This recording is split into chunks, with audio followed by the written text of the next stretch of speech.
हो जाता हमने किसान की आवाज़ को भी उत्पाद के साथ ग्राहकों तक पहुँचाया। है। होलसेलर्स हैं जो पूरे इंडिया में या इंडिया से बाहर भी ऑर्गेनिक उत्पादों को भेज रहे हैं। 2016 में संकल्प लिया। वरुण सिंगला जी अपनी फर्म वाक्षी ऑर्गेनिक्स में बहुत अच्छे से कर रहे हैं। हमारा आज भी ब्रांड वाक्षी है, लेकिन उत्पाद वाक्षी के नाम से एक भी नहीं है। जो भी ऑर्गेनिक के नाम से उत्पाद जाए वह बहुत ही अच्छी क्वालिटी का होना चाहिए। डॉक्टर हमारे लिए तो औषधि लेकर आया। औषधि कब लाएगा? जब मेरे बच्चे बीमार पड़ेंगे। किसान बीमार ही नहीं पड़ने देगा। एक घर में हम 1300 से ज़्यादा ऑर्गेनिक प्रोडक्ट्स दे सकते हैं।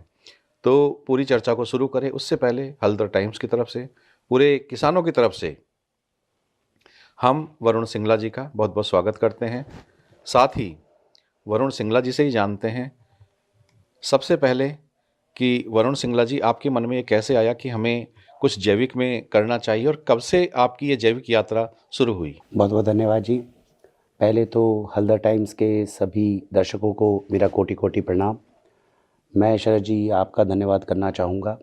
किसानों की आवाज़ आप बहुत वर्षों से देश की जनता के सामने लेकर आ रहे हैं और किसानों के लिए सबसे बड़ी समस्या यही है, वो अन्नदाता है लेकिन वो अपनी आवाज़ जो है वो जनसंख्या तक, मास तक पहुंचा नहीं पाता।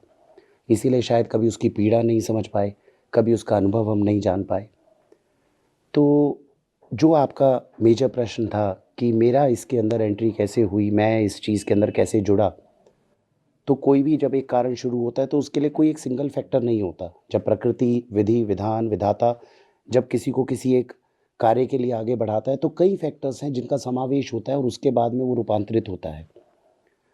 जब 2016 से पहले मैं अपनी जॉब कर रहा था, जॉब करते करते महसूस हुआ कि नहीं, मुझे कुछ करना चाहिए, मेरे अंदर क्षमता है कि मैं देश के लिए, समाज के लिए कुछ और बेहतर कर सकता हूँ। और जब मैं इसके ऊपर रिसर्च कर रहा था कि मुझे किस प्रकार से अपने देश समाज के लिए कुछ अच्छा करना चाहिए, तो 2016 की मैं बात बता रहा हूँ। तो उसी समय पर यूट्यूब के ऊपर बहुत सारी वीडियोस अगर आप देखेंगे, चाहे उस समय पे बहुत सारे चैनल्स थे, मीडिया चैनल्स थे, लेकर आ रहे थे सब्जियों में इंजेक्शन कैसे लग रहा है, गौ माता के अंदर जो है इंजेक्शन ऑक्सीटोसिन लगाकर दूध का उत्पादन कैसे हो रहा है। उस समय पे पेस्टिसाइड्स का भयंकर यूज़ जो था, अब हो तो पहले से रहा था, दिखना शुरू हो गया। नकली दूध कैसे मार्केट में आ रहा है, ये सारी रिपोर्ट्स बाहर आ रही थी। तो जहाँ तक एक एंटरप्रेन्योर का स्टार्टअप करते हुए जब एक व्यक्ति सोचता है कि एक समस्या का समाधान करना है, समस्या मुझे सामने दिख रही थी।